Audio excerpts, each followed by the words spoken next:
ಆಕಾಶವಾಣಿ 70ರ ಸಂಭ್ರಮದಲ್ಲಿರುವ ಬೆಂಗಳೂರು ಆಕಾಶವಾಣಿ ಕೇಂದ್ರದ ವಿಶೇಷ ಕಾರ್ಯಕ್ರಮ. ಸಿನಿಮಾ ರಂಗದ ಹಿರಿಯ ನಟಿ, ರಂಗಭೂಮಿ ಕಲಾವಿದೆ ಹಾಗೂ 2025ರ ರಾಜ್ಯೋತ್ಸವದ ಡಾಕ್ಟರ್ ರಾಜ್ಕುಮಾರ್ ಪ್ರಶಸ್ತಿ ಪುರಸ್ಕೃತರಾದ ಶ್ರೀಮತಿ ಉಮಾಶ್ರೀ ಅವರೊಂದಿಗಿನ ಸಂದರ್ಶನ. ಸಂದರ್ಶಕರು ಅರುಣಾ ಪ್ರಕಾಶ್ ಮತ್ತು ಚೈತ್ರ ಎನ್ಎಸ್. ನಮಸ್ಕಾರ ಕೇಳುಗರೆ. ಹೆಣ್ಣು ಸಂಸಾರದ ಕಣ್ಣು, ಸೃಷ್ಟಿಯ ಕಣ್ಣು ಅಂತ ಹೇಳಲಾಗತ್ತೆ. ಎಲ್ಲಿ ಹೆಣ್ಣನ್ನ ಗೌರವಿಸಲಾಗುತ್ತೋ, ಪೂಜಿಸಲಾಗುತ್ತೋ ಅಲ್ಲಿ ದೇವರು ನೆಲೆಸಿರ್ತಾರೆ ಅನ್ನೋ ಒಂದು ನಂಬಿಕೆ ಸಹ ಇದೆ. ಹೆಣ್ಣು ಅಬಲೆಯಲ್ಲ, ಎಲ್ಲ ರಂಗದಲ್ಲೂ ಮುಂಚೂಣಿಯಲ್ಲಿ ಇದ್ದಾಳೆ ಅಂತಂದ್ರೆ ತಪ್ಪಾಗ್ಲಿಕ್ಕಿಲ್ಲ. ಹಾಗೆಯೇ ಹೆಣ್ಣು ಮನಸ್ಸು ಮಾಡಿದ್ರೆ ಏನೆಲ್ಲ ಸಾಧಿಸ್ಬೋದು ಅನ್ನೋದಕ್ಕೆ ಉದಾಹರಣೆಯಾಗಿರುವಂತಹ ಮಹಿಳೆ, ಕನ್ನಡದ ಕಣ್ಮಣಿ, ರಂಗಭೂಮಿ, ಕನ್ನಡ ಸಿನಿಮಾ ರಂಗದ ಹಿರಿಯ ಅನುಭವದ ಕಲಾವಿದೆಯಾಗಿರುವ ಹಾಗೂ ರಾಜಕೀಯ ಕ್ಷೇತ್ರದಲ್ಲೂ ಸೇವೆ ಸಲ್ಲಿಸುತ್ತಿರುವಂತಹ ಅದ್ಭುತವಾದ ಪ್ರತಿಭೆ, ನಮ್ಮೆಲ್ಲರ ಮನೆ ಮಗಳು ಶ್ರೀಮತಿ ಉಮಾಶ್ರೀ ಮೇಡಮ್ ಅವರು ಇಂದು ನಮ್ಮೊಂದಿಗೆ ನಮ್ಮ ಆಕಾಶವಾಣಿ ಸ್ಟುಡಿಯೋಗೆ ಬಂದಿದ್ದಾರೆ. ಬನ್ನಿ, ಎಲ್ಲರ ಪರವಾಗಿ ಅವರಿಗೆ ಹಾರ್ದಿಕವಾದ ಸ್ವಾಗತವನ್ನ ಕೇಳೋಣ. ನಮಸ್ಕಾರ ಉಮಾಶ್ರೀ ಮೇಡಮ್ ಅವರಿಗೆ ನಮ್ಮ ಆಕಾಶವಾಣಿಗೆ ಸ್ವಾಗತ.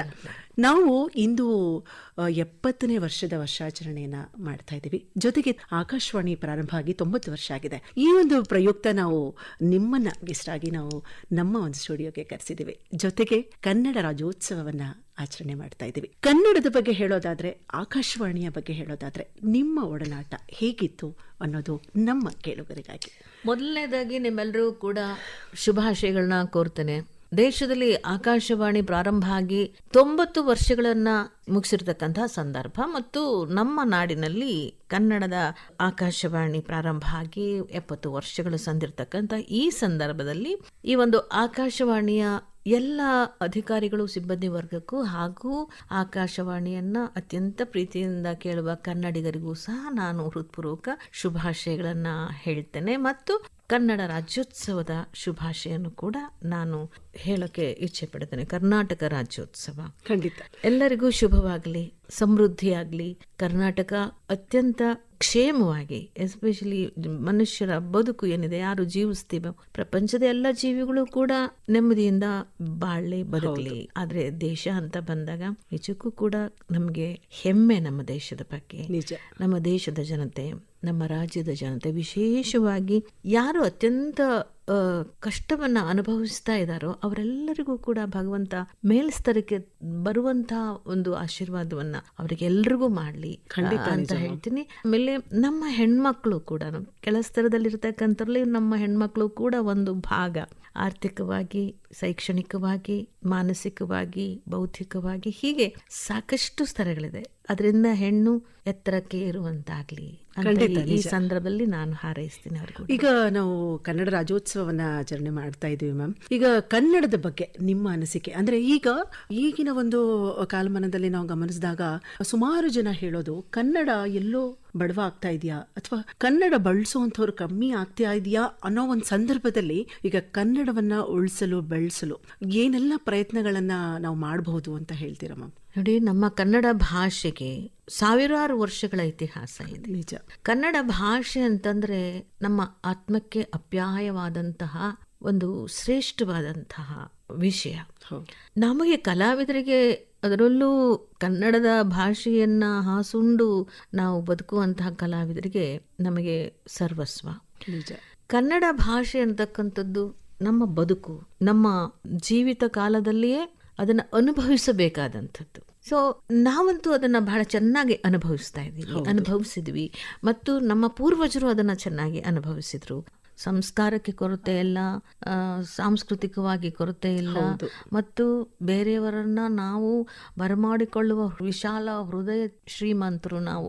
ದೊಡ್ಡ ಅಭಿಮಾನವನ್ನ ಇಟ್ಕೊಂಡಿರೋರು. ಆಮೇಲೆ ನಮ್ಮ ಈಗಿನ ಕನ್ನಡ ಜನತೆ ಇಲ್ಲಿ ಹುಟ್ಟಿರೋರು ನಾವೆಲ್ಲಾನು ಕೂಡ ಏನ್ ಮಾಡ್ತಿದೆ ಅಂದ್ರೆ, ನಮಗೆ ಇಂಗ್ಲಿಶಿನ ಮೋಹ ಏನಾಗ್ಬಿಟ್ಟಿದೆ, ಅನಿವಾರ್ಯವಾಗಿ ಬದುಕಿಗೆ ಪರ್ಯಾಯವಾಗಿ ಅಗತ್ಯವಾದಂತಹ ಒಂದು ಸ್ಥಿತಿ ನಿರ್ಮಾಣ ಆಗಿರೋದು. ಜಾಗತಿಕ ಮಟ್ಟದಲ್ಲಿ ನಾವು ನಾವು ನಮ್ಮ ರಾಜ್ಯ ಆಗಲಿ ದೇಶ ಆಗಲಿ ಬೆಳೀತಾ ಇರೋದ್ರಿಂದ ಅನಿವಾರ್ಯವಾಗಿ ಇಂಗ್ಲೀಷು ನಮಗೆ ಅಗತ್ಯ ಏನು ಅನ್ನುವಷ್ಟು ಮಟ್ಟಿಗೆ ನಮ್ಮ ಮಕ್ಕಳಿಗೆಲ್ರಿಗೂ ಇಂಗ್ಲೀಷ್ ಮೀಡಿಯಂ ಅಂತ ಹೇಳಿ ನಾವೆಲ್ಲ ಕನ್ನಡ ಮೀಡಿಯಮಲ್ಲಿ ಓದಿದ್ದು. ಆ ನಂತರದಲ್ಲೆಲ್ಲ ಇಂಗ್ಲಿಷ್ ಮೀಡಿಯಂನ ವ್ಯಾಮೋಹ ಬೆಳೀತು. ಅದು ಅಗತ್ಯ ಮತ್ತು ಅನಿವಾರ್ಯ ಅನ್ನೋ ಸ್ಥಿತಿಗೆ ಈಗ ನಾವು ತಲುಪಿಟ್ಟಿದ್ದೇವೆ. ಹೀಗಾಗಿ ಈ ಜನರೇಷನ್ ಅಂತ ನಮ್ಮ ಮಕ್ಕಳನ್ನ ನಾವೇನಂತೀವಿ, ಅವು ನಮ್ಮ ಭಾಷೆಯ ಮಾತೃಭಾಷೆಯನ್ನ ಮಾತಾಡಕ್ಕೆ ಏನೋ ಒಂದು ರೀತಿಯ ಮುಜುಗರವೋ ಸಂಕೋಚವೋ ಅಥವಾ ಅವರಿಗೆ ಕೀಳರಿಮೆಯೋ, ಸ್ಕೂಲಲ್ಲಿ ಇಂಗ್ಲಿಷ್ ಮಾತಾಡ್ತಾರೆ, ಮತ್ತೆ ಪೋಷಕರು ಸಹ ಮನೆಯಲ್ಲಿ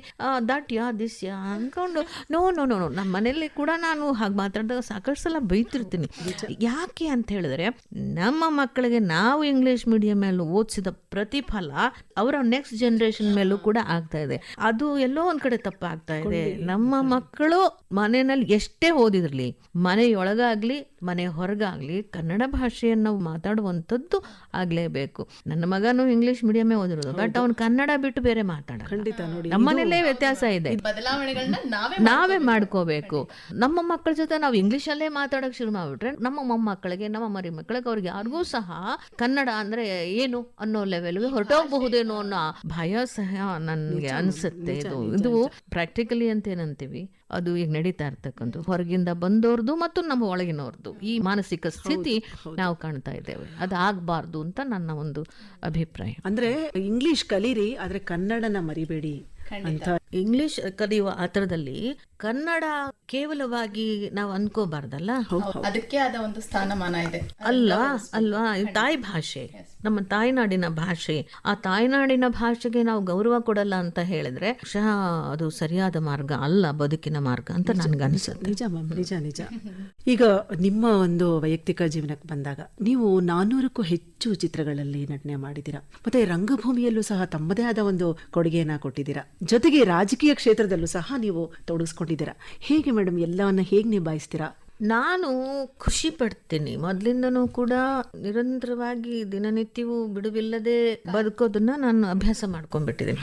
ಒಂದಲ್ಲ ಒಂದು ರೀತಿಯಲ್ಲಿ ಏನಾದರೂ ಒಂದು ಮಾಡ್ತಲೇ ಇರಬೇಕು, ಆ ಥರ ನಾನು ತೊಡಗಿಸ್ಕೊಂಡ್ಬಿಟ್ಟಿದ್ದೀನಿ ನಾನು. ಸೊ ಹಾಗಾಗಿ ನಾನು ಏನು ಮಾಡ್ತೀನಿ ಎಲ್ಲವನ್ನೂ ಇಷ್ಟಪಟ್ಟು ಮಾಡ್ತೀನಿ. ನನಗೆ ಯಾವುದು ಕಷ್ಟ ಅಂತ ಅನ್ಸಲ್ಲ, ಕಷ್ಟ ಅಂತ ಅಂದ್ಕೊಳ್ಳಬಾರ್ದು. ಖಂಡಿತ ನಿಜ. ನೀವು ಸುಮ್ಮನೆ ಕೂರುವಂಥವ್ರಲ್ಲ, ಏನೋ ಒಂದು ಮಾಡ್ತಾ ಇರ್ತೀರಾ, ಯಾವುದೋ ಒಂದು ಚಟುವಟಿಕೆಗಳು ತೊಡ್ಕೊಳ್ತೀರಾ ಅಂತ. ಈಗ ನಮ್ಮ ಕರ್ನಾಟಕದ ಮನೆ ಮಗಳಾಗಿ ನಮ್ಮೆಲ್ಲ ಹೆಣ್ಮಕ್ಳಿಗೆ ಏನಾದರೂ ಒಂದು ಮಾರ್ಗದರ್ಶನ ಕೊಡಬೇಕು, ಅಥವಾ ಅವರದೇ ಆದ ಒಂದು ಕಾಲಲ್ಲಿ ನಿಂತ್ಕೊಳ್ಬೇಕು, ಸ್ವಾವಲಂಬಿಯಾಗಿ ಜೀವನ ಮಾಡಬೇಕು ಅನ್ನೋರಿಗೆ ನೀವೇನು ಹೇಳಕ್ಕೆ ಇಷ್ಟಪಡ್ತೀರಾ ಮ್ಯಾಮ್?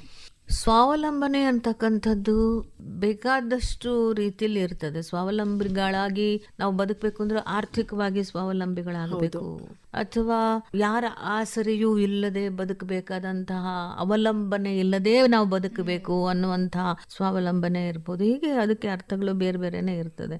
ಸೊ ಹಾಗಾಗಿ ಈಗಿನ ಸ್ಥಿತಿಯನ್ನ ನಾವು ಹೇಳಬೇಕು ಅಂತ ಹೇಳಿದ್ರೆ ಆರ್ಥಿಕವಾಗಿ ಹೆಣ್ಮಕ್ಳು ಸದೃಢರಾಗಬೇಕಾಗ್ತದೆ ಅಂತ ನಾವು ಹೇಳ್ತೇವೆ. ಅದಕ್ಕೆ ಪೂರಕವಾಗಿ ವ್ಯವಸ್ಥೆಯಲ್ಲಿ ಹೇಗೆ ಅದು ಅನುಕೂಲಕರವಾಗಿ ಬರ್ತಾ ಇದೆ, ಹೌದು, ಅವಳ ಆರ್ಥಿಕ ಪರಿಸ್ಥಿತಿ, ಅವಳು ಸ್ವಾವಲಂಬಿಯಾಗಿ ಬದುಕೋದಕ್ಕೆ ವ್ಯವಸ್ಥೆ ಬಿಡ್ತಾ ಇದೆಯಾ?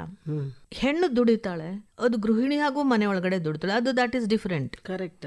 ಗೃಹಿಣಿಯಾಗಿ ಮನೆಯಲ್ಲೇ ಇದ್ದು ಎಲ್ಲ ಸೌಲಭ್ಯಗಳನ್ನು ಹೊಂದಿ ಬದುಕ್ತಾ ಇರ್ತಾಳೆ, ಅವಳು ಅವಲಂಬಿತಳು ಅಂತ ನಾವು ಅಂದ್ಕೊಂಡ್ರು ಕೂಡ ಅದು ಸಪ್ರೇಟ್ ಜೀವನ. ಅದು ಅವಳಿಗೆ ಅದು ಇಷ್ಟ ಆಗಿರತ್ತೆ ಅಥವಾ ಅವಳಿಗೆ ಅದು ಕಷ್ಟ ಆಗಿರಲ್ಲ, ದಟ್ ಈಸ್ ಡಿಫ್ರೆಂಟ್. ಬಟ್ ಸ್ವಾವಲಂಬಿಗಳಾಗಿ ಬದುಕಬೇಕು ಆರ್ಥಿಕವಾಗಿ ಅನ್ನುವಂತಹ ಹೆಣ್ಣು ಮಕ್ಕಳು, ದುಡಿಯುವ ಹೆಣ್ಣು ಮಕ್ಕಳಿಗೆ ಸಂಬಂಧಪಟ್ಟ ಹಾಗೆ ನಾನು ಹೇಳಬೇಕು ಅಂದ್ರೆ, ಅವ್ರು ನಿಜವಾಗ್ಲೂ ಮಕ್ಕಳನ್ನ ಚೆನ್ನಾಗಿ ಓದಿಸಿದ್ರೆ ನಾಳೆ ಎಂಥವ್ರು ಸಿಗ್ತಾರೋ ಗೊತ್ತಿಲ್ಲ, ಎಂಥ ಮನೆ ಸಿಗುತ್ತೋ ಗೊತ್ತಿಲ್ಲ. ಸೊ ಹಾಗಾಗಿ ಅವರನ್ನ ನಾವು ಸದೃಢರನ್ನಾಗಿ ಮಾಡಬೇಕು, ಶೈಕ್ಷಣಿಕವಾಗಿ ಸದೃಢ ಮಾಡಬೇಕು ಅಂತ ಹೇಳಿದ್ರೆ ಅವರಿಗೆ ಒಳ್ಳೆ ವಿದ್ಯಾಭ್ಯಾಸ ಮಾಡಿಸ್ಬೇಕು. ರೈಟ್? ಎಲ್ಲ ವಿದ್ಯಾಭ್ಯಾಸ ಮಾಡಿಸಿ ನೀವೆಲ್ಲ ಮದುವೆ ಮಾಡಿ ಮಕ್ಕಳನ್ನ ಕೊಟ್ಟರೂ ಕೂಡ ಅವ್ರಿಗೆ ಎಷ್ಟರ ಮಟ್ಟಿಗೆ ಅವರು ಸ್ವಾವಲಂಬಿಗಳಾಗಿರ್ತಾರೆ, ಎಷ್ಟು ಮಟ್ಟಿಗೆ ಸ್ವತಂತ್ರವಾಗಿ ತಮ್ಮ ನಿರ್ಧಾರಗಳನ್ನ ತೆಗೆದುಕೊಳ್ಳಕ್ಕೆ ಅವ್ರಿಗೆ ಅವಕಾಶಗಳಿರ್ತದೆ. ಸೊ ಹಾಗಾಗಿ ಆಲ್ವೇಸ್ ಶಿ ಇಸ್ ಡಿಪೆಂಡೆಂಟ್ ಅನ್ನೋ ಥರದಲ್ಲೇ ವ್ಯವಸ್ಥೆ ಇರ್ತಕ್ಕಂಥದ್ದು. ಮೊದಲು ಅಷ್ಟೇ ತಾಯಿ ತಂದೆ ಮತ್ತೆ ಬೆಳೀತಾ ಬೆಳೀತಾ ಗಂಡನ ಒಂದು ಆಶ್ರಯದಲ್ಲಿ ಮತ್ತೆ ಮಕ್ಕಳ ಆಶ್ರಯದಲ್ಲಿ ಹೀಗೆ ಒಂದು ಪರಾಧೀನತೆಯನ್ನೇ ಅನುಭವಿಸ್ಕೊಂಡು ಬಂದಿರತಕ್ಕಂಥ ಹೆಣ್ಣು ಎಲ್ಲೂ ಕೂಡ ಸ್ವತಂತ್ರವಾಗಿ ತನ್ನಿಚ್ಛೆಯಂತೆ ಸ್ವಾವಲಂಬಿಯಾಗಿ ಬದುಕೋಕ್ಕೆ ಸಾಧ್ಯವೇ ಆಗದೆ ಇರತಕ್ಕಂಥ ಸ್ಥಿತಿ ಈಗಲೂ ಇದೆ ಅಂತ ಹೇಳಿದ್ರೆ ಅದು ಸ್ವಲ್ಪ ಬೇಸರದ ಸಂಗತಿನೇ. ನಿಮ್ಮ ಬಗ್ಗೆ ನಮ್ಮ ಕರ್ನಾಟಕದಲ್ಲಿರುವಂಥ ಎಲ್ಲ ಹೆಣ್ಮಕ್ಳಿಗೂ ಗೊತ್ತು ಮ್ಯಾಮ್. ನೀವು ಹೇಗಿದ್ರಿ, ಹೇಗ್ ಬಂದ್ರಿ, ಹೇಗ್ ಬೆಳ್ಕೊಂಬಂದ್ರಿ, ಹೇಗ್ ಸ್ವಾವಲಂಬಿಯಾಗಿ ಜೀವನವನ್ನ ಮಾಡ್ತಾ ಇದ್ದೀರಿ. ನೀವೆಲ್ಲರಿಗೂ ಒಂದ್ ರೀತಿಯಾದಂತ ರೋಲ್ ಮಾಡೆಲ್ ಅಂತಂದ್ರೆ ತಪ್ಪಾಗ್ಲಿಕ್ಕಿಲ್ಲ. ಯಾಕಂದ್ರೆ ನೀವು ಆಗಿನ ಒಂದು ಜೀವನ ಶೈಲಿಗೂ ಈಗಿನ ಜೀವನ ಶೈಲಿಗೂ ನಾವು ಹೋಲ್ಸ್ಕೊಂಡಾಗ ನೀವು ಎಷ್ಟು ಉನ್ನತ ಮಟ್ಟದಲ್ಲಿ ಬೆಳೆದಿದ್ದೀರಿ ಅಂತ ಈ ಬಗ್ಗೆ ಏನ್ ಹೇಳಕ್ ಇಷ್ಟಪಡ್ತೀರಾ? ಇಲ್ಲ, ನಾನು ಯಾವತ್ತೂ ಇದನ್ನೆಲ್ಲ ನಿರೀಕ್ಷೆ ಮಾಡಿಲ್ಲ, ಮಾಡೋದು ಅದು ನಿಮ್ಮ ದೊಡ್ಡ ಗುಣ. ಖಂಡಿತ ಇಲ್ಲ. ಯಾಕಂದ್ರೆ ನಾನು ಯಾವಾಗ್ಲೂ ಹೇಳ್ತಿರ್ತೀನಿ, ನಾನು ಒಬ್ಬ ಫಿಲ್ಮ್ ಸ್ಟಾರ್ ಅಂತ ನನ್ ಎಂದು ಅನ್ಸಿಲ್ಲ. ನಾನೊಬ್ಬ ಕಲಾವಿದೆ, ಹೌದು, ನಾನು ತುಂಬಾ ದೊಡ್ಡ ಸ್ಟಾರ್ ಅನ್ನೋ ಫೀಲ್ ನನಗೆ ಯಾವತ್ತೂ ತಲೆಗೆ ಏರಿಲ್ಲ. ನಾನು ಇವತ್ತಿಗೂ ಒಬ್ಬ ಸಾಮಾನ್ಯ ರಂಗಭೂಮಿಯ ಕಲಾವಿದೆ, ಸಾಮಾನ್ಯವಾದಂತಹ ಒಬ್ಬ ಕಲಾವಿದೆ ಅಷ್ಟೇನೆ. ಅವ್ರಿಗೆ ಇಷ್ಟ ಆಗುವಂತ ರೀತಿಯಲ್ಲಿ ನಾನು ಅಭಿನಯಿಸಬಹುದು, ಅದನ್ನ ಅವ್ರಿಗೆ ಗುಣಪಡಿಸಬಹುದು ಮನೋರಂಜನೆಗಾಗಿ. ಆದ್ರೆ ಇಲ್ಲೆಲ್ಲೋ ಒಂದು ಕಡೆ ಬದುಕು ಅಂತ ಬಂದಾಗ ಎಲ್ಲರಿಗೂ ಆಗುವಂತಹ ರೀತಿಯಲ್ಲಿ ಕಷ್ಟಗಳು, ಸವಾಲುಗಳು ನನಗೂ ಕೂಡ ಬಂದಿದೆ.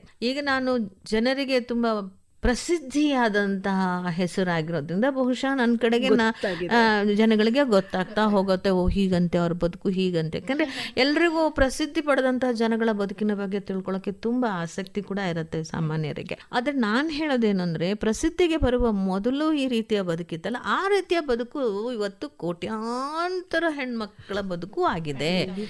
ಸೇಮ್ ಅವ್ರ ಥರನೇ ನಾನು ಒಬ್ಳಾಗಿದ್ದಂಥವಳು. ಅದನ್ನ ಮೀರಿ ಈ ಮಟ್ಟಕ್ಕೆ ಸ್ವಲ್ಪ ಬಂದೆ ಅಂತ ಹೇಳಿದ್ರೆ ಅದಕ್ಕೊಂದು ಶ್ರಮ. ಆ ಶ್ರಮಕ್ಕೆ ಒಂದು ಮಾನಸಿಕ ಅವಕಾಶಗಳನ್ನ ಉಪಯೋಗ ಮಾಡಿಕೊಂಡು, ಸದುಪಯೋಗ ಮಾಡಿಕೊಂಡು ಉತ್ತಮ ರೀತಿಯಲ್ಲಿ ಹಾದಿಯನ್ನ ಹಾಕೊಳ್ಳುವಂತ ಮಾನಸಿಕ ಶಕ್ತಿಯನ್ನು ಕೂಡ ಬೆಳೆಸ್ಕೊಂಡು ಮತ್ತೆ ಎಲ್ಲರನ್ನು ಗಮನಿಸ್ತಾ ಹೋಗಿದ್ದು ಬಹಳ ಮುಖ್ಯವಾಗಿ. ಏನಂದ್ರೆ, ಹೆಣ್ಮಕ್ಳು ನಾವು ಮತ್ತೊಬ್ರು ಹೇಗೆ ಬದುಕ್ತಾ ಇದ್ದಾರೆ, ಒಳ್ಳೆಯ ಬದುಕುಗಳನ್ನ ಯಾರು ಹೇಗೆ ಬದುಕ್ತಾ ಇದ್ದಾರೆ, ನಮ್ಮ ಬದುಕನ್ನ ಕಟ್ಕೋಬೇಕಾದ್ರೆ ನಾವು ಏನ್ ಮಾಡ್ಬೇಕು, ಒಳ್ಳೆಯ ರೀತಿಯಲ್ಲಿ ಬದುಕು ಕಟ್ಕೊಳ್ಳೋದು ಹೇಗೆ. ಬಹಳ ಸುಲಭವಾಗಿ ನಾವು ಕೆಟ್ಟ ರೀತಿಯಲ್ಲಿ ಬದುಕನ್ನ ಕಟ್ಕೊಳ್ಳೋದು ಬಹಳ ಸುಲಭ ಹಾದಿ ಇದೆ, ತುಂಬಾ ಹಾದಿಗಳಿರ್ತವೆ. ಬಟ್ ಅದರಿಂದ ಮುಂದೆ ದೂರದೃಷ್ಟಿ ಇಟ್ಕೊಂಡ್ರೆ ಮುಂದಿನ ಅನೇಕ ವರ್ಷಗಳ ನಂತರ ತಿರುಗಿ ನೋಡಿದಾಗ ನಾವು ಬಹಳಷ್ಟು ಅದರಿಂದ ತೊಂದರೆಯನ್ನ, ನಷ್ಟವನ್ನ ಹೊಂದ್ಬಿಟ್ಟಿರ್ತೀವಿ. ಕೆಲವೊಂದನ್ನ ನಾವು ಬಿಟ್ಟುಕೊಟ್ಟು ಮತ್ತೊಂದನ್ನ ಪಡಿಬೇಕಾದಂತ ಅನಿವಾರ್ಯತೆ ಕೂಡ ಇರುತ್ತೆ. ಸೊ ಇದೆಲ್ಲ ಆದಾಗ ನಿಧಾನವೇ ಪ್ರಧಾನ ಅಂತಾರಲ್ಲ, ಹಾಗೆ ಬಹುಶಃ ನನ್ನ ಬದುಕು ಆಗಿರಬಹುದೇನೋ ಅಂತ ಅನಿಸುತ್ತೆ. ಅಂದ್ರೆ ಹಾರ್ಡ್ ವರ್ಕ್ ಅನ್ನೋದು ಎಷ್ಟರ ಮಟ್ಟಿಗಾದ್ರೂ ನಮ್ಮ ಉನ್ನತ ಸ್ಥಾನದಲ್ಲಿ ನಿಲ್ಸುತ್ತೆ ಅನ್ನೋದು ಒಂದು ನೀವು ಉದಾಹರಣೆ ಅಂತಾನೆ ಹೇಳ್ಬೋದು. ಅಷ್ಟೇ, ವೆರಿ ಸಿಂಪಲ್. ಯಾರೇ ಆಗ್ಲಿ, ಗೃಹಿಣಿ ಆಗ್ಲಿ ಅಥವಾ ಹೊರಗಡೆ ದುಡಿಯೋ ಹೆಣ್ಮಕ್ಳಾಗ್ಲಿ ಅಥವಾ ಎರಡನ್ನೂ ನಿಭಾಯಿಸೋ ಹೆಣ್ಮಕ್ಳಾಗ್ಲಿ ವಿಪರೀತ ಶ್ರಮ ಪಡಬೇಕು. ಆಮೇಲೆ ವಿಪರೀತ ತಾಳ್ಮೆ ಬೇಕು, ವಿಪರೀತ ಸಹನೆ ಬೇಕು. ಬಟ್ ಅದು ಈಗ ಕಷ್ಟ ಇದೆ, ಅದನ್ನ ಹುಡುಕೋದು ಕಷ್ಟ ಇದೆ. ಸಹಿಸಿಕೊಳ್ಳುವಂತಹ ಶಕ್ತಿ ಇದೆಯಲ್ಲ ಈಗಿನ ಜನರೇಷನ್ ಅಲ್ಲಿ ತುಂಬಾ ಕೊರತೆ ಇದೆ. ಇನ್ಸ್ಟಂಟ್, ಇಮಿಡಿಯೇಟ್ ಎಲ್ಲವೂ ಸಿಗಬೇಕು, ಕೈ ಬೆರಳಲ್ಲೇ ನಾನು ಅನ್ಕೊಂಡಿದ್ದ ಕನಸುಗಳೆಲ್ಲವೂ ಇಷ್ಟೇ ದಿನಗಳಲ್ಲಿ ನೆರವೇರಿ ಬಿಡಬೇಕು ಅನ್ನುವಂಥದ್ದಿರುತ್ತೆ. ಆಮೇಲೆ ಇದೇ ಆಗ್ಬೇಕು, ಹೀಗೆ ಆಗ್ಬೇಕು, ಇದನ್ನೇ ಮಾಡ್ಕೋಬೇಕು, ಇದೇ ಪಡಿಬೇಕು. ಆ ಹಠದ ಸ್ವಭಾವದಿಂದ ಬದುಕುಗಳು ಸ್ವಲ್ಪ ನಾಶವಾಗಿ ಕಡೆಗೂ ತಿರುಗಿಬಿಡತ್ತೆ.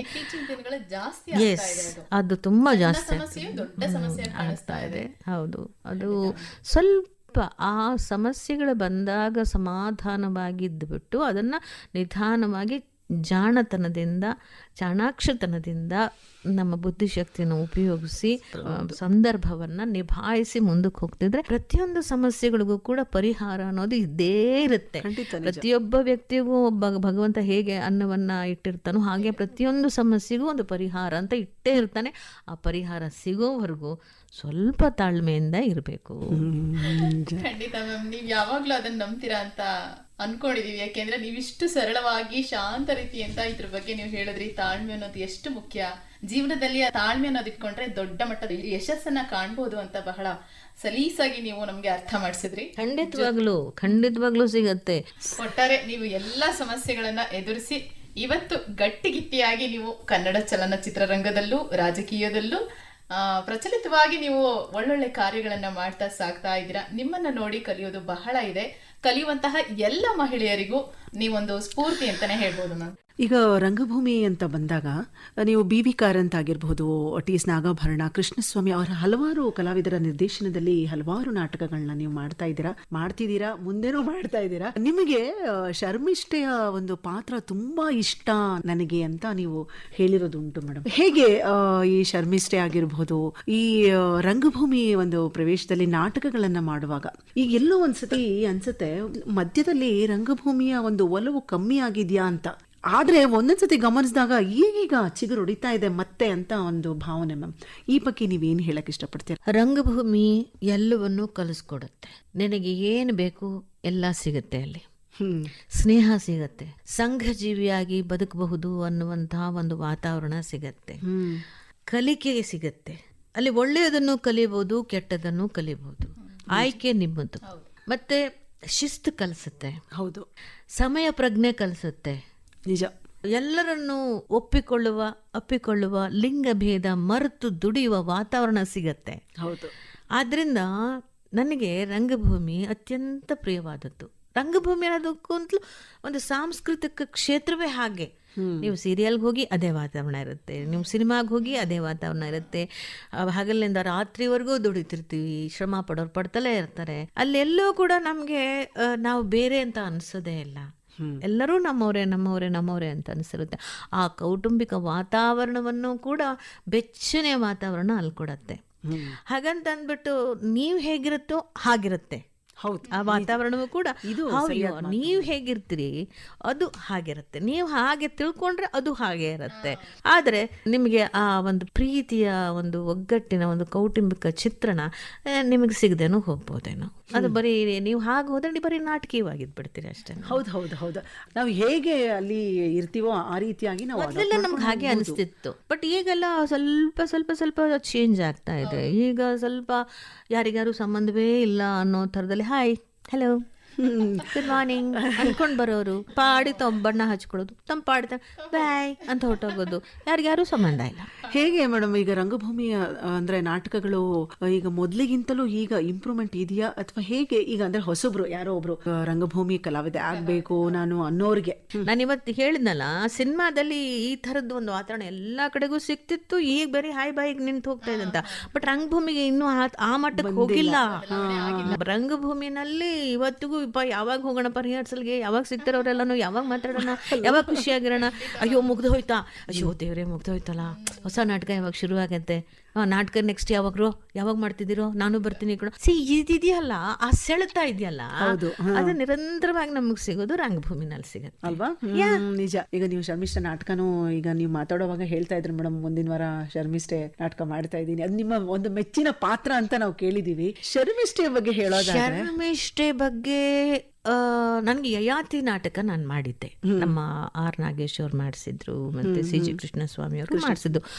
CG ಕೃಷ್ಣಸ್ವಾಮಿ ಅವ್ರು ಮಾಡಿಸಿದಾಗ ನಾನು ಸ್ವರ್ಣಲತೆ ಮಾಡಿದ್ದೆ. ನಮ್ಮ ಗಿರೀಶ್ ಕಾರ್ನಾಡರ ನಾಟಕದಲ್ಲಿ ಮಾಡಿದ್ದೆ. ಸ್ವರ್ಣಲತೆ ಇದೆ ಅದು ಪಾತ್ರ. ಇವ್ರದ್ರಲ್ಲಿ ಅದೇ ನಾಟಕದಲ್ಲಿ ನಾನು ಶರ್ಮಿಷ್ಠೆ ಮಾಡಿದ್ದೆ. ಬಹಳಷ್ಟು ಪಾತ್ರಗಳು ನನಗೆ ಇವತ್ತಿಗೂ ಕಾಡ್ತಾ ಇರ್ತವೆ, ಒಂದೊಂದು ಕಾರಣಕ್ಕೆ. ಈಗ ದ್ರೌಪದಿ ಸಾಕವ್ವ ಆಯ್ತಾ, ಮತ್ತೆ ಹರಕೆ ಕುರಿಯ ಸರೋಜಾ, ಚಂದ್ರಶೇಖರ್ ಕಂಬಾರದ್ದು ಹರಕೆ ಕುರಿ ಅಲ್ವಾ? ಹೌದು. ಅದರಲ್ಲಿ ಅವಳು ಒಂದು ಆಫೀಸ್ಗೆ ಹೋಗಿ ಡ್ಯೂಟಿ ಮಾಡ್ಕೊಂಡು ಬಾರೋ ಅಂತವಳು. ತುಂಬಾ ಒಳ್ಳೆ ಕುಟುಂಬ, ಗಂಡ ಹೆಂಡತಿ ಇಬ್ಬರೇ, ಮಕ್ಕಳೆಲ್ಲ ಮರಿಯಲ್ಲ.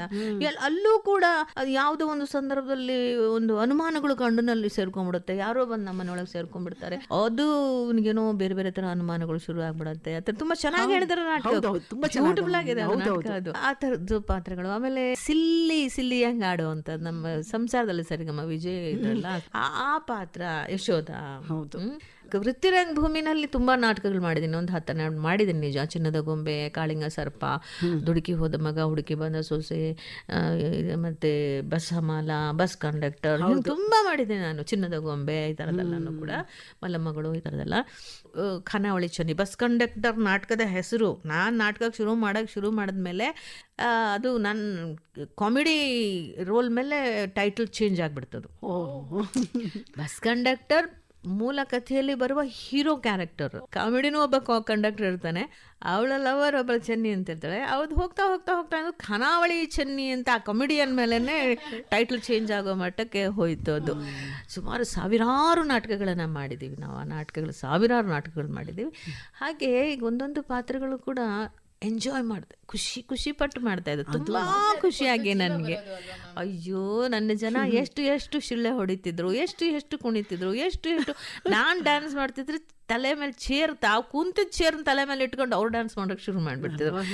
ಅದನ್ನು ದುಡ್ಡು ಕೊಟ್ಟು ಬಂದ ಜನ ಆ ಖುಷಿಯನ್ನು ನೋಡಿದ್ರೆ ನನಗೆ ಖುಷಿ ಆಗ್ತಾ ಇತ್ತು. ಯಾಕಂದರೆ ಎಷ್ಟು ಕಷ್ಟಪಟ್ಟು ಬರ್ತಾರೆ ಬದುಕಿನಲ್ಲಿ, ಎಷ್ಟೆಲ್ಲ ಹಿಂಸೆಗಳು, ನೋವುಗಳು, ಸಂಕಟಗಳು ಇಟ್ಕೊಂಡಿರ್ತಾರೆ.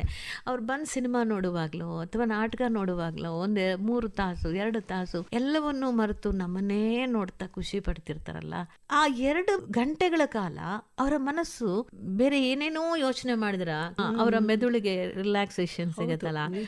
ಸೊ ನಾನು ಸೈಂಟಿಫಿಕಲಿ ಹೇಳ್ತಾ ಇರೋದು, ರಿಲ್ಯಾಕ್ಸೇಷನ್ ಸಿಗುತ್ತಲ್ಲ, ಅದನ್ನ ನೋಡಿದಾಗ ಎಷ್ಟು ಖುಷಿ ಆಗುತ್ತೆ ಗೊತ್ತಾ, ನನಗೆ ಎಷ್ಟು ಆನಂದ ಆಗುತ್ತೆ ಗೊತ್ತಾ.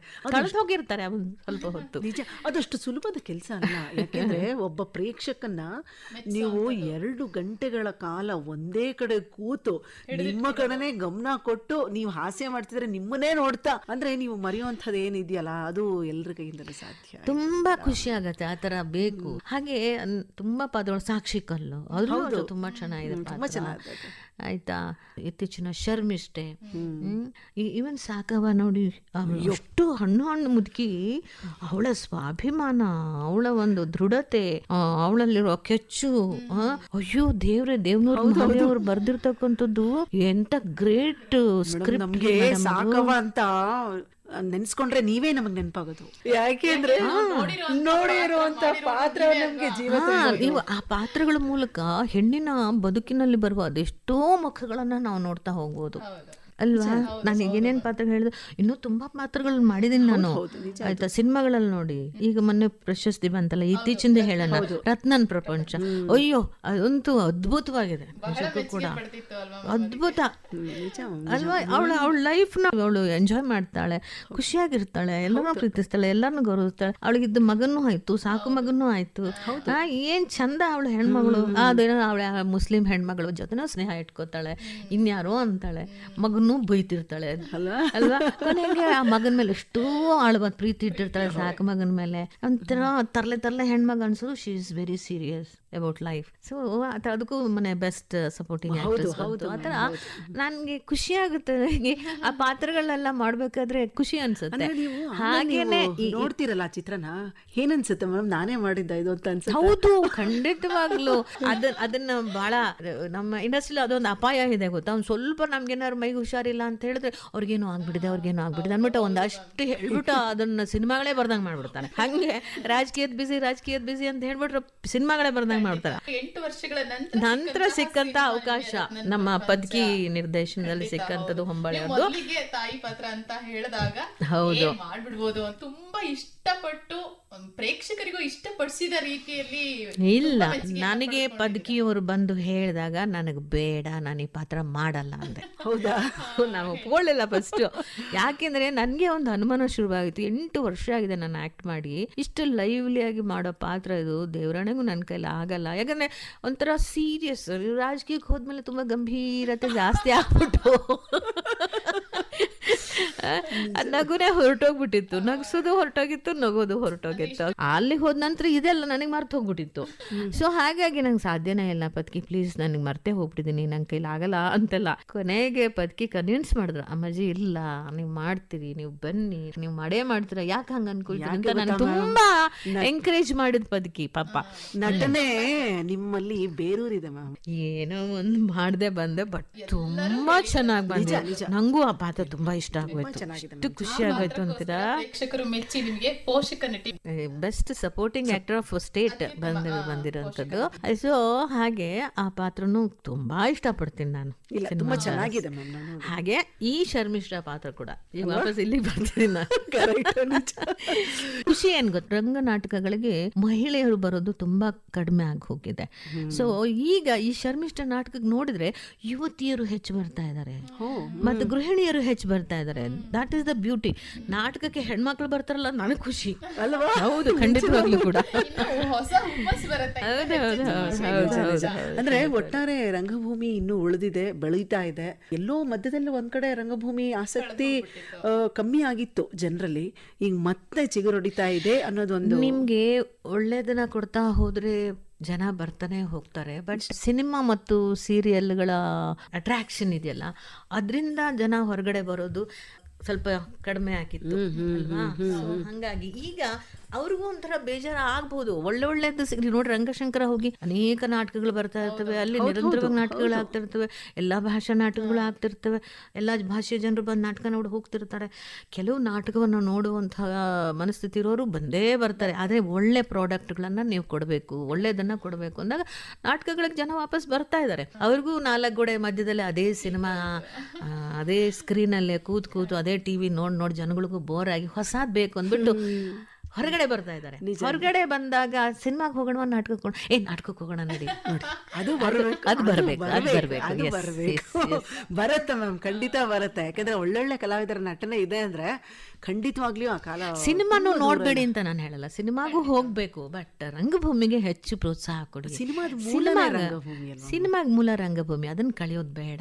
ಸಿನಿಮಾ ಇಸ್ ಡಿಫ್ರೆಂಟ್, ರಂಗಭೂಮಿ ಇಸ್ ಲೈವ್. ಇದು ಹಾಗೆ. ಇಷ್ಟೊತ್ತು ನಾವು ರಂಗಭೂಮಿಯ ಒಂದು ಪಾತ್ರಗಳ ಕುರಿತಾಗಿ ಮಾತನಾಡ್ತಿದ್ವಿ. ನೀವು ಅಲ್ಲ ಅಚ್ಚುಮೆಚ್ಚಿನ ಪಾತ್ರಗಳನ್ನ ನಿರ್ವಹಿಸಿ ಪ್ರೇಕ್ಷಕರ ಮೆಚ್ಚುಗೆಯನ್ನು ಸಹ ಪಡೆದುಕೊಂಡಿದೀವಿ ಅಂತ ಹೇಳ್ತಿದ್ರಿ.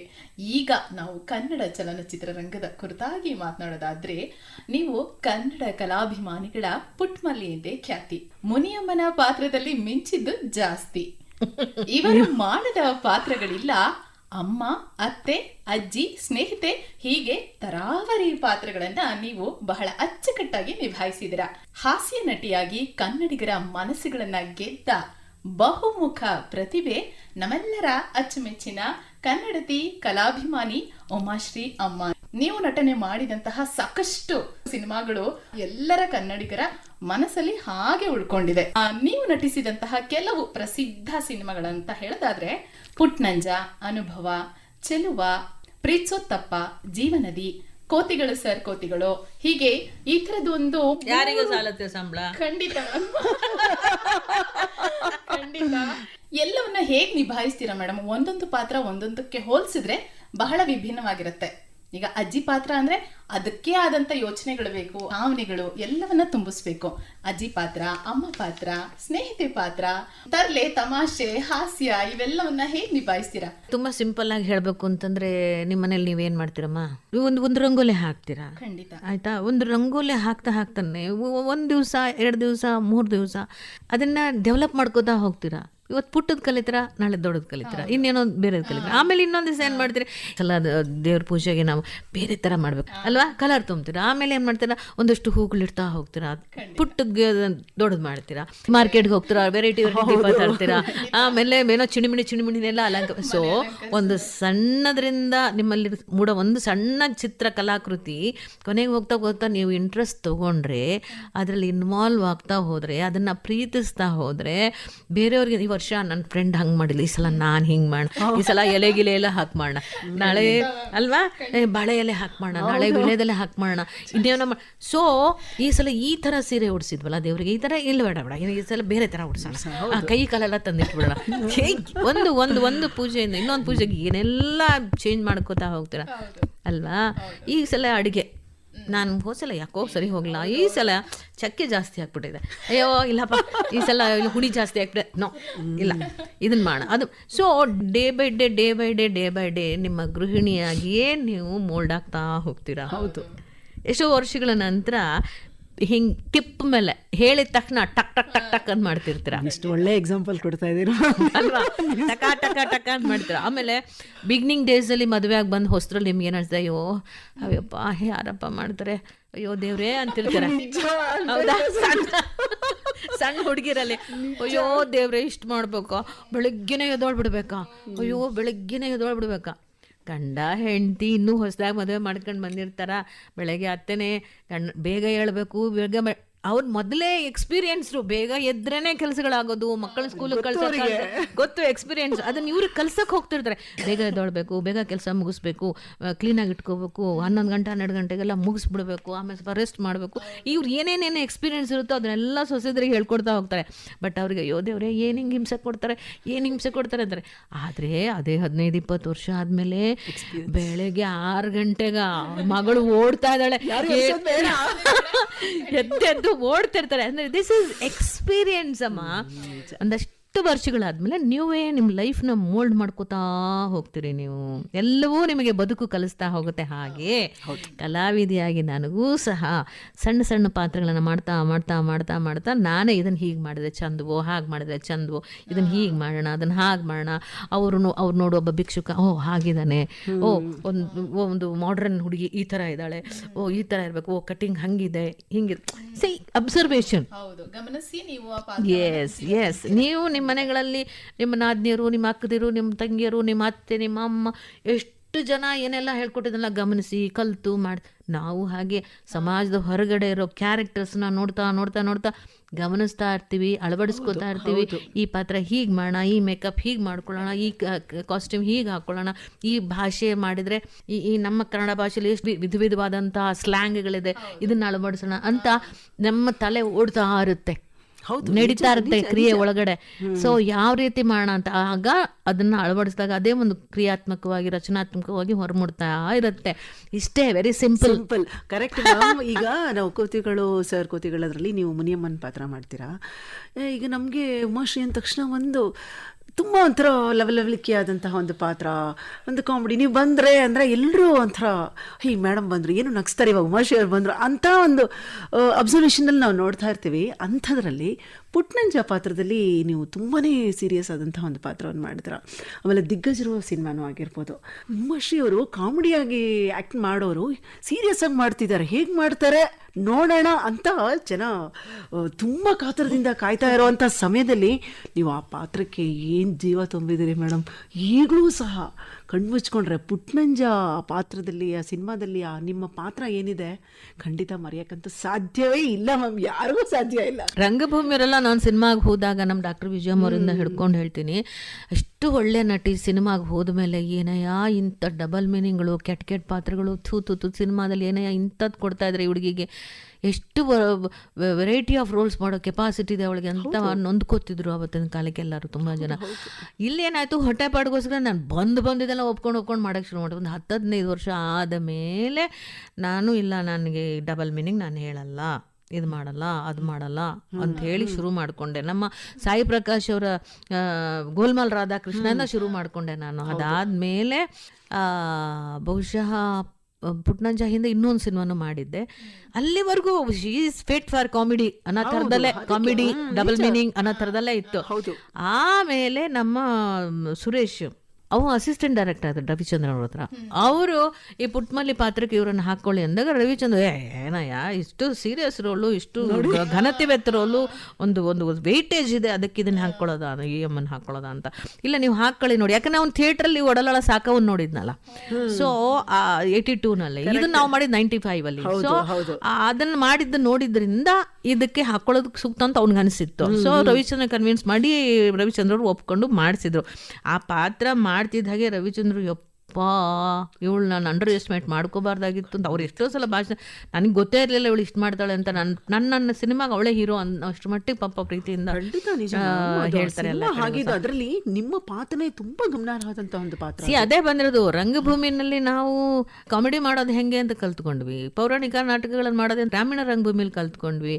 ಆಮೇಲೆ ಎಲ್ಲ ಥರದ ಸಾಮಾಜಿಕ ನಾಟಕಗಳನ್ನು ಕಾಂಪಿಟೇಟಿವ್ ಆಗಿ ನಾವು ಹೇಗಿರಬೇಕು ಕಲಾವಿದರು ಅನ್ನೋದನ್ನು ಕಲ್ತ್ಕೊಂಡೆ. ಹಾಗೆ ಮತ್ತು ಒಂದು ಬೌದ್ಧಿಕವಾಗಿ ನಾಟಕಗಳಲ್ಲಿ ಪಾತ್ರಗಳನ್ನ ಹೇಗೆ ಮಾಡಬೇಕು ಅನ್ನೋಂಥ ಯೋಚನೆ, ಶಿಸ್ತು, ಸಮಯ ಪ್ರಜ್ಞೆ ಇದೆಲ್ಲ ಹವ್ಯಾಸಿ ರಂಗಭೂಮಿ ಕಳಿಸ್ಕೊಡ್ತಿದ್ದೆ. ಎಲ್ಲ ಕಲ್ತ್ಕೊಂಡು ಹೋಗಿದ್ದೆ, ತಾಪತ್ರೆ ಆಗೋಯ್ತು ನನಗೆ. ಅಲ್ಲಿ ಒಳ್ಳೆ ರೋಲ್ಸ್ಗಳು ಸಿಗಲಿ. ಆಮೇಲೆ ಸಿನಿಮಾದವ್ರಿಗೂ ಗೊತ್ತಾಯಿತು ಶಿ ಇಸ್ ಕೇಪಬಲ್, ಯಾವುದೇ ಪಾತ್ರಗಳು ಕೊಟ್ಟರು ಶಿ ಕ್ಯಾನ್ ಡೂ ಇಟ್ ಅನ್ನೋದು. ಆಮೇಲೆ ಎಲ್ಲ ಗಂಭೀರ ಪಾತ್ರಗಳಿಗೆ ತಿರ್ಕೊಂಡ್ಬಿಡ್ತು. ಆವಾಗ ಗಂಭೀರ ಪಾತ್ರಗಳು ಪ್ಲಸ್ ಗಂಭೀರತೆ ಅಲ್ಲದ ಕಾಮಿಡಿ ಪಾತ್ರಗಳು, ಮತ್ತು ಗಂಭೀರತೆ ಮತ್ತು ಕಾಮಿಡಿ ಎರಡು ಮಿಕ್ಸ್ ಆಗಿ ಬರುವಂಥ ಪಾತ್ರಗಳು ಹೇಗೆ ಅದು ಸೋಲಾ ಪಾತ್ರಗಳು, ಗಂಡನೇ ಇಲ್ಲ ಎಷ್ಟೋ ಪಿಕ್ಚರ್ಗಳೆಲ್ಲ, ಏನು ಕಾಮಿಡಿಯನ್ನೇ ಇಲ್ಲ ನನ್ನ ಜೊತೆನಲ್ಲಿ. ಆ ಥರ ಒಬ್ಬೊಬ್ಬಳಿಗೆ ಕೊಟ್ಟು ಪಾತ್ರವನ್ನು ನಿರ್ವಹಿಸೋಕ್ಕೂ ಕೂಡ ಸಾಧ್ಯತೆ ಆಯಿತು ಸಿನಿಮಾದಲ್ಲಿ. ನಿಜ ನಿಜ ಮ್ಯಾಮ್. ನಂತರದ ಸಿನಿಮಾಗಳನ್ನು ಮಾಡುವಾಗ ನೀವು ಸಾಕಷ್ಟು ರವಿಚಂದ್ರನ್ ಸರ್ ಜೊತೆಗಿನ ಸಿನಿಮಾಗಳಲ್ಲಿ ಬೇಕಾದ ಪಾತ್ರಗಳನ್ನ ನೀವು Ravi sweet boy, Ravi I like. ನಿಮ್ಮ ಒಂದು ಮಾತಿನ ಚಕಮಕಿ ಬಾರಿ ಚೆನ್ನಾಗಿರುತ್ತೆ ma'am. ಅಯ್ಯೋ, ಅವರು ಅಷ್ಟೇ ತುಂಬಾ ಕ್ರಿಯೇಟಿವ್. ಅವ್ರು ಹೆಂಗೆ ಅಂತ ಹೇಳಿದ್ರೆ ಫ್ರೀಡಮ್ ಕೊಟ್ಬಿಡ್ತಾರೆ. ನೀನ್ ಏನ್ ಮಾಡ್ತೀವ ಮಾಡು, ನೋಡಿ ಅದು ನಿಮ್ಗೆ ಇದು ಪ್ರೀತಿಸೋ ತಪ್ಪ. ಅಯ್ಯೋ ದೇವ್ರೆ, ಪ್ರೀತಿಸೋ ತಪ್ಪ ಅದಲ್ಲಂತೂ ಅವ್ರು ಬರ್ದಿರೋದು ಬೆಂಗಳೂರು ಭಾಷೆ ಬರೆದ್ಬಿಟ್ಟು ನಾನು ಸೆಟ್ಗೆ ಹೋಗ್ತೀನಿ, ಸೆಟ್ಗೆ ಬರೀಲಿ ಅವರು ಸ್ವಲ್ಪ ಸಹಜವಾಗಿರ್ತಾರೆ, ಹೋಗಿ ಬರೋಣ ಅಂತ. ನಾವು ಅವ್ರಿಗೆಲ್ಲ ಹೋಗೋ ಬರೋ ಅನ್ನೋಕ್ಕಾಗಲ್ಲ, ರವಿ ಅಂತೀವಿ. ಸೊ ಹೇಳಿ ರವಿ, ಏನಪ್ಪ ಏನಿದು ನೋಡೆ, ಇದನ್ನು ಬರೆದಿದ್ದೀನಿ, ಇದನ್ನೇನು ಏನು ಮಾಡ್ತೀವೋ ಗೊತ್ತಿಲ್ಲ, ಇದನ್ನು ಉತ್ತರ ಕನ್ನಡದಲ್ಲಿ ಮಾತಾಡಬೇಕು. ಅಯ್ಯೋ ದೇವ್ರಿ, ಅದೇನು ಆಯ್ತು ಬಿಡು, ದೊಡ್ಡ ವಿಷಯ ಅಲ್ಲ. ನನಗೆ ಉತ್ತರ ಕನ್ನಡದ ಭಾಷೆನಲ್ಲಿ ನಾಟಕಗಳು ಮಾಡಿ ಅಭ್ಯಾಸ ಅಂದ್ರೆ ಉತ್ತರ ಕನ್ನಡ ಭಾಷೆ. ಆಯ್ತು ಬಿಡಪ್ಪ ಮಾಡ್ತೀನಿ ಅಂತ ಮಾಡಿದೆ. ನಾನು ಹಿಂಗೆಲ್ಲ ಹೇಳಿದ್ದು, ಇನ್ನೆಂಗೆ ಆಮೇಲೆ ನಾನ್ ಸ್ಟಾಪ್ ಮಾತಾಡ್ಬೇಕು ನೀನು. 1 ನಿಮಿಷ ನಿನ್ನ ಮಾತು ಹೆಂಗಿರ್ಬೇಕು ಅಂದ್ರೆ ಡಕಡಕಡಕಡಕಡಕ ಹೋಗ್ತಾ ಇರಬೇಕು, ಉಸಿರು ತಗೊಳ್ದಂಗೆ. ಅಂದೆ. ಸೊ ಹಾಗೆ ಆಮೇಲೆ ಆಯಿತು, ಆ ಥರ ಮಾಡಿದೆ. ಹಾಗೆ ಒಬ್ರಿಗೊಬ್ರು ಆ ಪಾತ್ರದ ಪೋಷಣೆ ಅನ್ನೋದನ್ನ ಒಬ್ಬ ನಿರ್ದೇಶಕರು, ಒಬ್ಬ ಕಲಾವಿದರು ಎಲ್ಲರೂ ಕೂಡಿ ಎಲ್ಲರೂ ಸೇರ್ಕೊಂಡು ಮಾಡಿದಾಗ ಅದ್ಭುತವಾಗಿ ಬರ್ತವೆ ಪಾತ್ರಗಳು. ನಮ್ ರವಿ ಸ್ವೀಟ್. ಮೇಡಮ್, ಇದಿಷ್ಟರ ಜೊತೆಗೆ ನೀವೊಬ್ಬ ಕವಿ ಸಹ ಹೌದು. ಅಂದರೆ ಕೆಲವೊಂದು ಕವನಗಳನ್ನೆಲ್ಲ ಬರೀತೀರಾ ನೀವು, ಸಮಯ ಸಿಕ್ಕಾಗ ಯಾವುದೋ ಒಂದು ಕವನಗಳನ್ನೆಲ್ಲ ಬರೀತೀರಾ. ಜೊತೆಗೆ ಈಗ ಎಲ್ಲ ಪಾತ್ರಗಳನ್ನ ನೀವು ಮಾಡಿದ್ದೀನಿ ಅನ್ನೋ ತೃಪ್ತಿ ನಿಮ್ಗಿದೆ? ಇಲ್ಲ ಇನ್ನೇನಾದ್ರೂ ಮಾಡಬೇಕು, ಇದು ಮಾಡಬೇಕು ಅನ್ನೋದು ನೋಡಿ. ನನಗೆ ಎಷ್ಟು ಆಸೆ ಇದೆ ಅಂದ್ರೆ, ಬದುಕಿದ್ರೆ ನಾನು ಕಲಾವಿದೆಯಾಗಿಯೇ ಗಟ್ಟಿಯಾಗಿ ಆರೋಗ್ಯವಂತವಾಗಿ ನನ್ನ ದೇಹದಲ್ಲಿ ಶಕ್ತಿ ಎಲ್ಲ ಕೊಟ್ಟು ಬದುಕಿದ್ರೆ ಕಲಾವಿದೆಯಾಗಿ ಕೊನೆವರೆಗೂ ಕಲಾವಿದೆಯಾಗಿಯೇ ಬದುಕಬೇಕು. ಹೌದು, ಮರುಜನ್ಮ ಬಂದರೂ ನಾನು ಕಲಾವಿದೆಯಾಗೇ ಬರಬೇಕು. ನನಗೆ ಆ ಕಲಾವಿ ಅಂದರೆ ಅಂಥ ಕಲಾವಿದೆ ಅಲ್ಲ, ಈ ಚೆನ್ನಾಗಿ ಜನಗಳನ್ನು ಮೆಚ್ಚಿಸುವಂಥ, ಅವ್ರನ್ನ ಒಪ್ಪಿಸುವಂಥ ಕಲಾವಿದೆಯಾಗಿ ಹುಟ್ಟಬೇಕು ನಾನು ಅಂತೀನಿ. ಖಂಡಿತ ಈಗಾಗಲೇ ಮಾಡಿ ನನಗೆ ಆ ಥರ ಶಕ್ತಿ. ಈಗ ನೀವೆಲ್ಲ ಅನ್ಬೋದು, ಉಮಾಶ್ರೀ ತುಂಬ ಆ್ಯಕ್ಟಿವ್ ಆಗಿರ್ತಾರೆ, ಇದಿರ್ತಾರೆ. ಹೌದು, ನನಗೂ ಒಂದು ವಯಸ್ಸು ಅಂತ ಆಗ್ತಾ ಇದೆಯಲ್ಲ, ಆದರೂ ಇನ್ನೊಂದಷ್ಟು ವರ್ಷ ನಾನು ಹೀಗೆ ಗಟ್ಟುಮುಟ್ಟಾಗಿ. ಖಂಡಿತ ಮೇಡಮ್, ನಿಮ್ಗೆ ವಯಸ್ಸಾಗಿದ್ದಂತೆ ಮಾಡ್ತಾ ಇರ್ಬೇಕು. ಪಾತ್ರ ನನ್ನ ಜೀವ. ನಿಜ. ಏನಾದ್ರು ಬದುಕಿದ್ದೀನಿ ಅಂದರೆ ನನಗೆ ನನ್ನ ಒಳಗಿನ ಒಂದು ಶಕ್ತಿ ಏನು ಅಂದರೆ, ನನ್ನ ಪ್ರಾಣ ಅಂತ ಏನಂತೀರಲ್ಲ, ನನ್ನ ಪ್ರಾಣ ಇವತ್ತೇನಾದರೂ ಚೆನ್ನಾಗಿ ಆ್ಯಕ್ಟಿವ್ ಆಗಿ ಓಡಾಡ್ಕೊಂಡಿದ್ದೀನಿ ಅಂದರೆ ನಾನು ಮಾಡುವ ಪಾತ್ರಗಳ ಮೂಲಕ ನಾನು ಇನ್ನು ಚೆನ್ನಾಗಿದ್ದೀನಿ. ನಾನು ಹೊರಗಡೆ ಜನಗಳ ಜೊತೆ, ನಿಮ್ಮ ಜೊತೆ ಎಲ್ಲ ಬೆರೆತು ಖುಷಿಯಾಗಿದ್ದೀನಲ್ಲ, ಅದರಿಂದ ನಾನು ಬದುಕಿದ್ದೀನಿ. ಖಂಡಿತ ನಿಜ ಮ್ಯಾಮ್. ಅಲ್ಲ, ನಿಮ್ಗೇನಾದರೂ ಒಂದು ಆಸೆ, ನಾನು ಈ ಪಾತ್ರ ಮಾಡಬೇಕು, ಈ ಥರದ್ದು ಇನ್ನೂ ಆಸೆ ಇದೆ ಅಂದರೆ ಒಂದು ಸ್ವಲ್ಪ ಏನಾದರೂ ಇರುತ್ತಲ್ಲ, ಆ ಥರದ್ದು ಇನ್ನೇನಾದರೂ ಮಾಡಬೇಕು ಅನ್ನೋದು ಏನೇನೋ ಇದೆ. ಕನಸು ಹೇಳಲ್ಲ ನಾನು, ತೆರೆ ಮೇಲೆ ನೋಡಿ ಅಂತಿಲ್ಲ, ಸಿನಿಮಾದಲ್ಲಿ ಆಗುತ್ತೋ ಬಿಡುತ್ತೋ, ಆದರೆ ಥಿಯೇಟ್ರಲ್ಲಂತೂ ನನಗೆ ದೇವ್ರಿಗೂ ನಂಗೆ ಶಕ್ತಿ ಕೊಡಬೇಕು, ನಾನು ಥಿಯೇಟ್ರ್ ಮಾಡಬೇಕು. ಖಂಡಿತ ಮೇಡಮ್, ದೇವರು ನಿಮ್ಗೆ ಆಶೀರ್ವಾದ ಖಂಡಿತ ನಿಮ್ಮ ಮೇಲೆ ಇರುತ್ತೆ ಮ್ಯಾಮ್. ನೀವು ಏನ್ ಅನ್ಕೊಂಡಿದ್ದೀರೋ ಅದೆಲ್ಲ ಆಗತ್ತೆ. ಹಾಗೇನೆ ಇನ್ನೊಂದು ವಿಚಾರ ಹೇಳೋದಾದ್ರೆ, ಇತ್ತೀಚೆಗೆ ನೀವು ಒಂದು ಯಕ್ಷಗಾನದಲ್ಲಿ ಒಂದು ಮಂಥರೆ ಪಾತ್ರವನ್ನ ಸಹ ಅಯ್ಯೋ ದೇವ್ರೆ, ಪಡೆದುಕೊಂಡಿದೆ. ಅದ್ರ ಬಗ್ಗೆ ಅಯ್ಯೋ, ಅದಂತೂ ನಂಗೆ ನಿಜವಲ್ಲ ನಾನು ಮಾಡಿದ್ನ ಅಂತ ಅನಿಸ್ಬಿಡ್ತು. ಅದು ತುಂಬಾ ಶಾಸ್ತ್ರೀಯವಾದಂಥ ಕಲೆ. ನಾವು ಭರತನಾಟ್ಯ ಅದು ಶಾಸ್ತ್ರೀಯ ಕಲೆ ಅಂತೀವಿ, ಆ್ಯಂಡ್ ಸಂಗೀತ ಶಾಸ್ತ್ರೀಯ ಕಲೆ ಆಯಿತಾ. ಈ ಒಂಥರ ಮಾಡಬೇಕಾದ್ರೆ ಭಾಳ ತಾಕತ್ತು ಬೇಕು, ಅದಕ್ಕೆ ಆ ಹೆಜ್ಜೆಗಳನ್ನು ಹಾಕಬೇಕು. ಅಲ್ಲ, ಹೆಜ್ಜೆಗಳು, ಯಕ್ಷಗಾನದ ಹೆಜ್ಜೆಗಳು ಕಲ್ತಿರ್ಬೇಕು. ಆಮೇಲೆ ಆ ಮೇಕಪ್ಪು, ಅಯ್ಯೋ ಅದು ತುಂಬ ದೈವಿಕವಾದಂಥ ಒಂದು ಶಾಸ್ತ್ರೀಯವಾದಂಥದ್ದು. ಹೆಂಗೆ ಅಂಥದ್ದು ಗೊತ್ತಿಲ್ಲ, ಯತ್ರಾಪತ್ರ ಮಾಡಿ ಬಂದಿದ್ದೀನಿ ನಾನು ನಿಜವಾಗ್ಲೂ ಕೂಡ. ಯಾಕಂದರೆ ಅದು ಒಂದು ಲಯ, ಒಂದು ರೀತಿ ನೀತಿ, ಒಂದು ರಿದಮ್ ಇದೆ ಅದಕ್ಕೆ. ನನಗೆ ಅಂಥದ್ದು ಗೊತ್ತಿಲ್ಲ. ಬಂದರು ನಂಗೆ ಮಾಡಿ ಅಂದರು. ಯಪ್ಪ ನನ್ನ ಕೈಲಿ ಆಗಲ್ಲ. ಕೊನೆಗೆ ಏನಾದ್ರು ಆಗಲಿ, ಅಲ್ಲೂ ಹೋಗ್ಬಿಟ್ಟು ಒಂದು ಏನಾದ್ರು ಮಾಡಿ ಬರೋಂತಡಿ ಅಂತ ಅನಿಸ್ಬಿಡ್ತು. ಕೊನೆಗೆ ಏನಾಯ್ತು, ಅವ್ರು ಬಂದು ನನಗೆ ಬಂದು ಪ್ರಾಕ್ಟೀಸು ಒಂದು ದಿವಸ ಒಂದು 3-4 ಅವರ್ಸ್, ಇನ್ನೊಂದು ದಿವಸ ಒಂದು 3-4 ಅವರ್ಸು, ಇನ್ನೊಂದು ಮಂತ್ರೆ ಒಂದು ವಾರ 10 ದಿವಸ ಆಯಿತು ಹೊಟ್ಟೋದ್ರು, ಬೆಂಗಳೂರಿಗೆ ಬಂದು ಕಲಿಸಿದವರು. ಅಲ್ಲಿ ಹೋಗ್ತೀನಿ, ಅಲ್ಲಿ ಭಾಗವತರೇ ಬೇರೆ, ಇಲ್ಲಿ ನನಗೆ ಪ್ರಾಕ್ಟೀಸಲ್ಲಿ ಹಾಡಿದ ಭಾಗವತರೇ ಬೇರೆ, ಅಲ್ಲಿ ಹೋದರೆ ಅಲ್ಲಿ ಹಾಡೋ ಭಾಗವತರೇ ಬೇರೆ. ನಾನು ಕಾಯ್ತಾ ಇದ್ದೀನಿ, ಇವತ್ತು ಬರ್ತಾರೆ, ಇವತ್ತು ರಾತ್ರಿ 9 ಗಂಟೆಗೆ ಅದು ನಾವು ರೆಡಿ ಆಗಬೇಕು, ಬರ್ತಾರೆ. ನಾನು ಮೊದಲೇ ಹೋಗ್ಬಿಟ್ಟಿದ್ದೀನಿ, ಏನು ಬೆಳಿಗ್ಗೆನೇ ಹೋಗಿ ರಿಹರ್ಸಲ್ ಒಂದು ಮಾಡ್ಕೊಂಡ್ಬಿಡ್ಬೇಕು ಅಂತ. ಎಲ್ಲಿ ರಿಹರ್ಸಲು? ಒಬ್ಬರು ಬರಲಿಲ್ಲ. ಮಧ್ಯಾಹ್ನ 12 ಆಯಿತು, 1 ಆಯಿತು, 2 ಆಯಿತು, ಯಾರೂ ಕಾಣೆ. ನನಗೆ ಡಕ ಡಕ ಡಕ ಡಕ ಶುರು ಆಗ್ಬಿಡ್ತು. ಆಮೇಲೆ ಅಲ್ಲಿ ಸ್ಕ್ರಿಪ್ಟ್ ಇಲ್ಲ, ಅವ್ರು ಏನು ಮಾತಾಡ್ತಾರೋ ಇನ್ಸ್ಟೆಂಟಾಗಿ ಇನ್ನೊಬ್ರು ಅದನ್ನೇ ಮಾತಾಡ್ತಾರೆ, ಇನ್ನೊಬ್ರು ಇನ್ನೇನೋ ಮಾತಾಡ್ತಾರೆ, ಹೊಡಿತಾ ಇರ್ತಾರೆ. ನಮಗೆ ರಂಗಭೂಮಿನಲ್ಲಿ ಸ್ಕ್ರಿಪ್ಟ್ ಇದ್ದು ಕೆಲಸ ಮಾಡಿ ಅಭ್ಯಾಸ. ನನ್ನ ಕತೆ ಯಾಕೆ ಹೇಳ್ತಿರೋ, ಅಯ್ಯೋ ದೇವ್ರೇ, ಶಿವನೇ ಬೇಡಪ್ಪ. ಆಮೇಲೆ 3 ಆಯಿತು, 4 ಆಯಿತು, ಒಬ್ಬರು ಬಂದರು. ಯಾರು? ನಮ್ಮ ಇದ್ರ ಪಾತ್ರ ಮಾಡೋರು, ಸುಭದ್ರೆ ಪಾತ್ರ ಮಾಡೋರು ಬಂದರು. ಅವ್ರು ಬಂದ್ಬಿಟ್ಟು, ಅಕ್ಕ ನಮಸ್ಕಾರ, ಸಾರಿ ಅಕ್ಕ, ನಿನ್ನೆ ನಮ್ಗೆ ಶೋ ಇತ್ತು, ಬಂದು ಮಲಗಿಬಿಟ್ಟೆ ಅಕ್ಕ, 1:30ಗೆ ಎದ್ದೆ, ಊಟ ಮಾಡಿ ಬಂದೆ, ಈಗ ಸ್ನಾನ ಮಾಡಿ. ಹೌದಾ? ಏನು ಹೇಳೋದು ಪಾಪ, ಒಳ್ಳೇದಾಯ್ತು, ಸುಮ್ಮನೆ. ಮತ್ತೆ ಎಂತ ಹೇಳಲಿಕ್ಕಿಲ್ಲಲ್ಲ ಕಡೆಗೆ.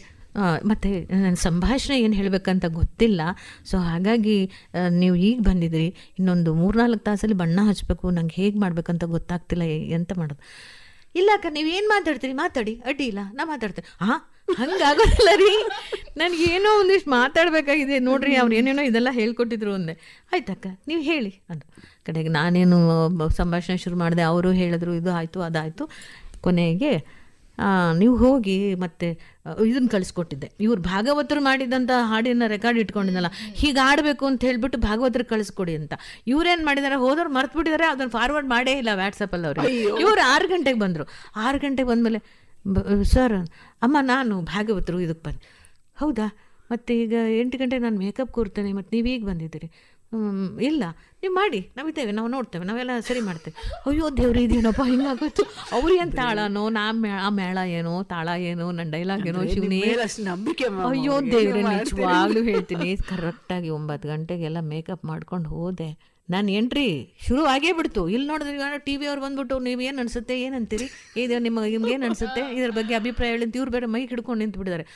ಅಲ್ಲಿ ಮಂತ್ರಿ ಹಾಡು ಶುರುವೇ ಆಗ್ಬಿಡ್ತು.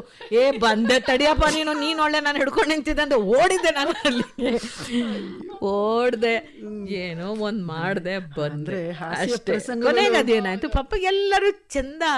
ನನ್ನ ಕರಾವಳಿ ಭಾಗದಲ್ಲಿ ಜನ ನಿಜವಲ್ಲ ತುಂಬ ಚೆನ್ನಾಗಿ ಅದನ್ನು ಇಷ್ಟಪಟ್ಟು ಒಪ್ಕೊಂಡಿದ್ದಾರೆ. ಬಟ್ ಎಷ್ಟೋ ಜನಕ್ಕೆ ಶಾಸ್ತ್ರವಾಗಿ ಮಾಡ್ತಾ ಇದ್ದವ್ರಿಗೆ ಇದೆಂತ ಪಾತ್ರನ ಅಂತ ಟೀಕೆ ಮಾಡಿದವರು ಇದ್ದಾರೆ. ಈಗ ನೋಡ್ರಿ, ದಿಢೀರ್ ಅಂತ ಬಂದು ಅಷ್ಟ್ರ ಮಟ್ಟಿಗೆ ಒಂದು ಯಕ್ಷಗಾನಕ್ಕೆ ಒಬ್ಬ ಸಿನಿಮಾ ನಟರು ಬಂದು ನಾವು ಮಾಡ್ತಿದ್ದಾರೆ ಅಂತಂದ್ರೆ ಖುಷಿ ಪಡೋಣ ನಾವು. ಅವ್ರಿಗೆ ಗೊತ್ತಿಲ್ಲದಂಥ ಕಲೆಯಲ್ಲೂ ಬಂದು ಭಾಗವಹಿಸ್ತಿದಾರಲ್ಲ ಅಂತ ಅಪ್ರಿಷಿಯೇಟ್ ಮಾಡೋರು ಮಾಡಿದ್ರು. ಸೊ ಹಾಗಾಗಿ ಆ ಥರದ್ದು ಒಂದು ಎಕ್ಸ್ಪೀರಿಯನ್ಸ್ ಅದು ಹೊಸದಾಗಿರುವಾಗ. ಕಷ್ಟದ ಕಲೆ, ಅದಷ್ಟು ಸುಲಭವಾದ ಕಲೆ ಅಲ್ಲ, ತುಂಬ ಕಷ್ಟವಾದ ಕಲೆ.